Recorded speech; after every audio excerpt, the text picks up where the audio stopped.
What's up everyone, Techie Josh here, and you're watching the review of the Kyocera Hydro Reach.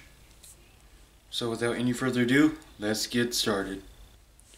But hold on, before I get started, I'd like to say something that's somewhat important.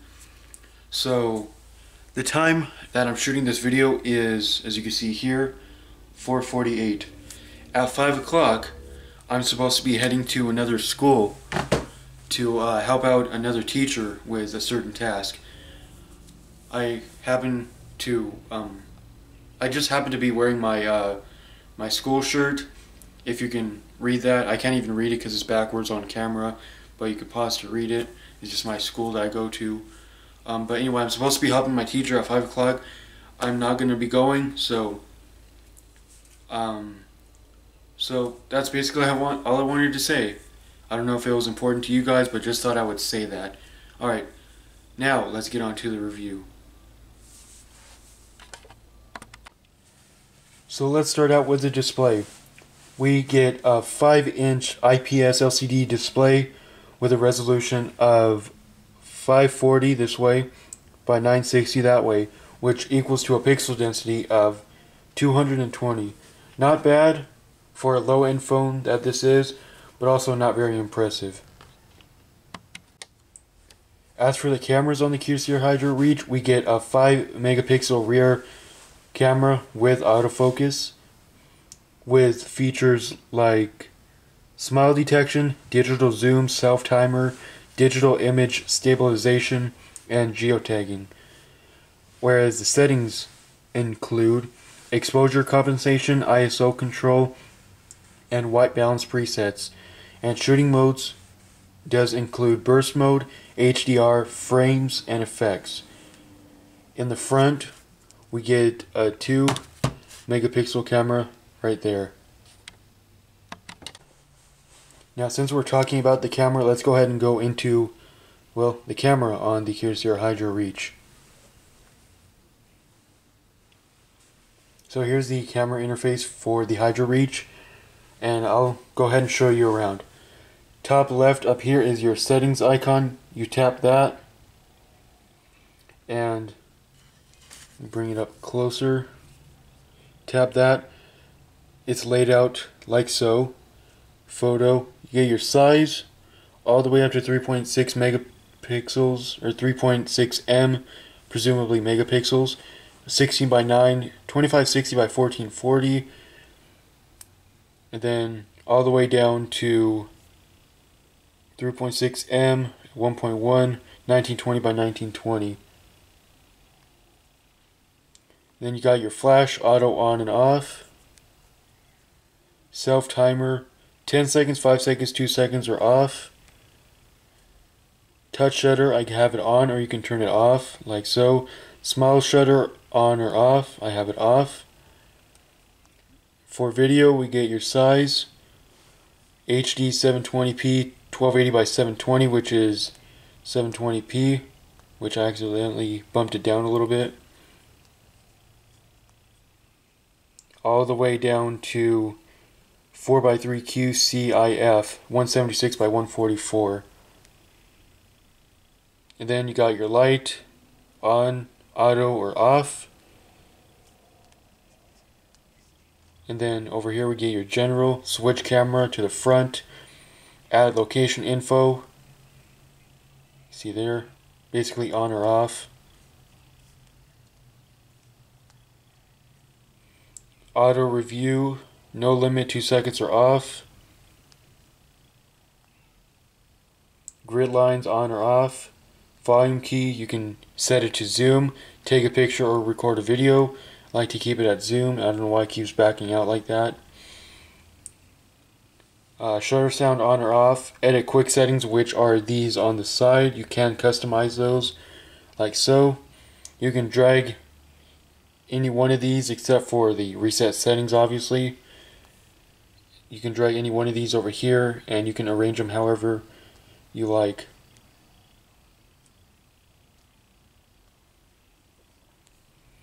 Then you got your reset settings right there. Now down here, set it back down. Down here we get your record button, and then we get your photo button. Take photos like that. It's actually quite fast. As you can see, rapidly tapping it, it does take like a split second to capture the next image. You swipe this way, it looks like, or you just tap it for your modes. And as you can see, we get quite a bit of them. Matter of fact, let me zoom back out a little bit. We get normal, which shoots images with recommended settings. Continuous shooting, continuous shoot while pressing camera button. Effect, shoot images with customized effect. Scene, select scene according to objects and situation. Manual, modify settings of your choice. And time lapse, record a video time lapse of time lapse. So quite a few modes for the Reach, which is actually a nice inclusion. Up here I have my camera switch button for the front and rear camera. There's the front camera. Got your flash right here, then your size right here, then you got your, I think, shutter tone on or off, and then you got your review. But of course, like I previously mentioned, you can customize it to however you like.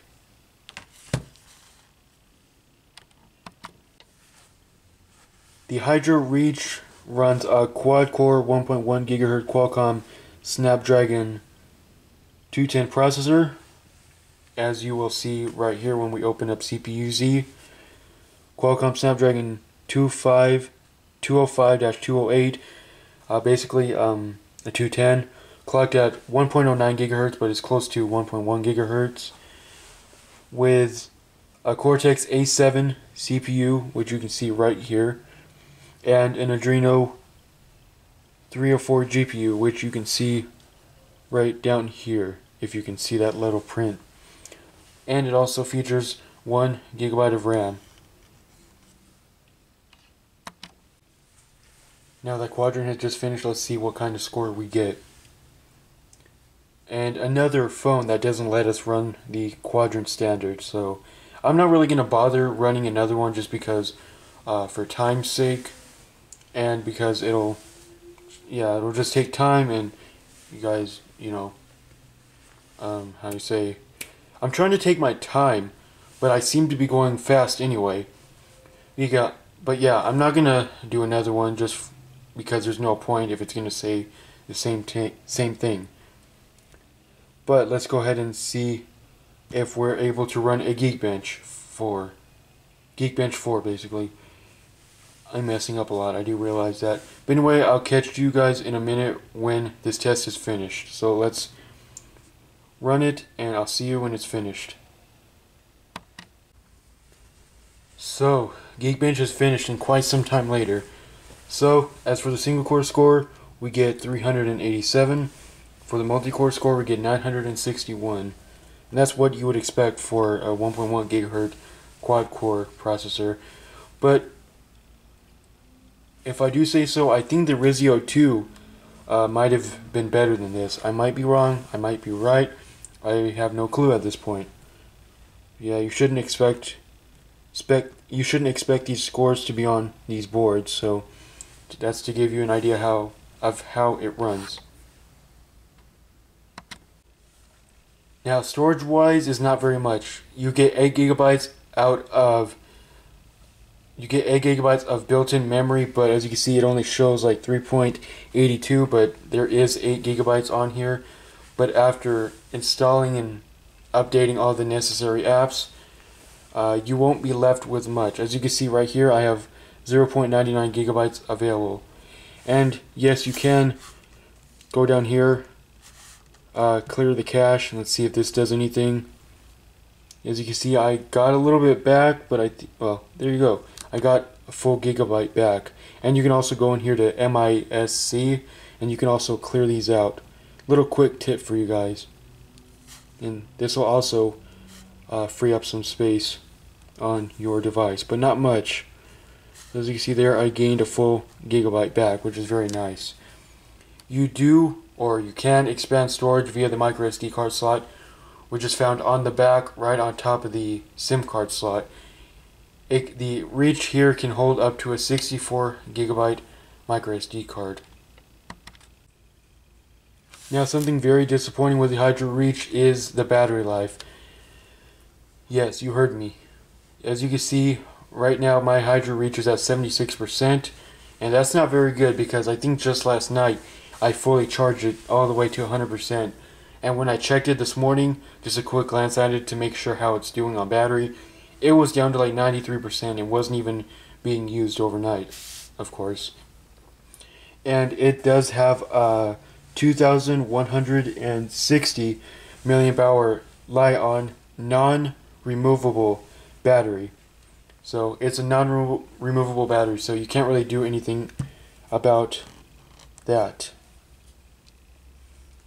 Also, the battery talk time is 11.90 hours with a standby time of 6.7 days, which is around 161 hours. Alright, so now let's go ahead and do a gaming test. If you didn't already notice, I do have Goat Simulator, and this is actually a paid app on the Play Store, but I went ahead and purchased a Google Play card, and I got it downloaded on here. So let's go ahead and test it. Shouldn't take that long, so I guess we'll just wait through it. To give you an idea of how the loading screen is on this game if you are thinking of downloading it.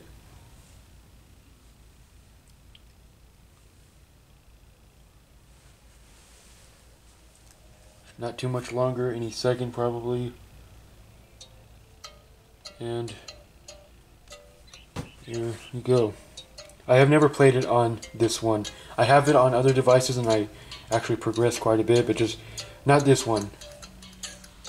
Zoom in a little bit. The sound, I don't know if you can hear that, but it's very faint. I have the volume turned down just for copyright reasons. So this is the original level. Then you can also have Goat Simulator, Goat City Bay. Then you also have Buck to School, and these other ones here you have to pay for. So it only goes up to the Buck to School one. Come on. So we'll go ahead and play the original one.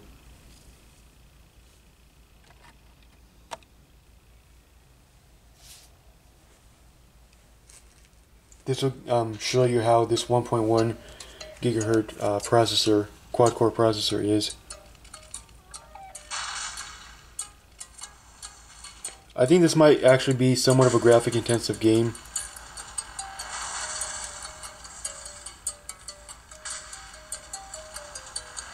So far it seems to be, oh, you can see that lag.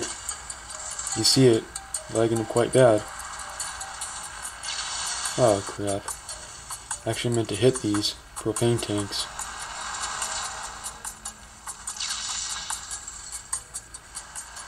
Yeah, you do see the lag. Yep, you do see the lag.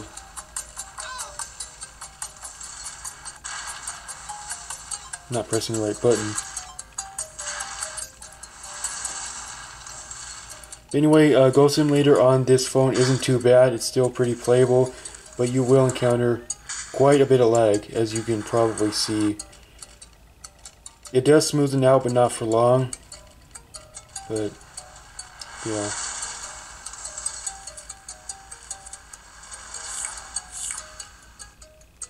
You can go ragdoll, etc., etc.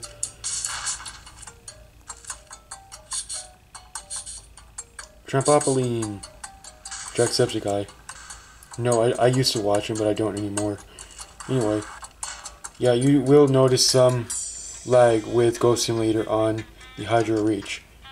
And now, if I stand corrected, you go back home, specifically on this phone, and check this. Okay, never mind. I take that back. Apps pop up actually back on screen. I didn't think that would happen. I thought it would actually lag quite a bit, but as you saw there, the apps popped back up and it's working just fine. And there you have it, my review of the Kyocera Hydro Reach. I hope you found this video helpful and informative in any way possible.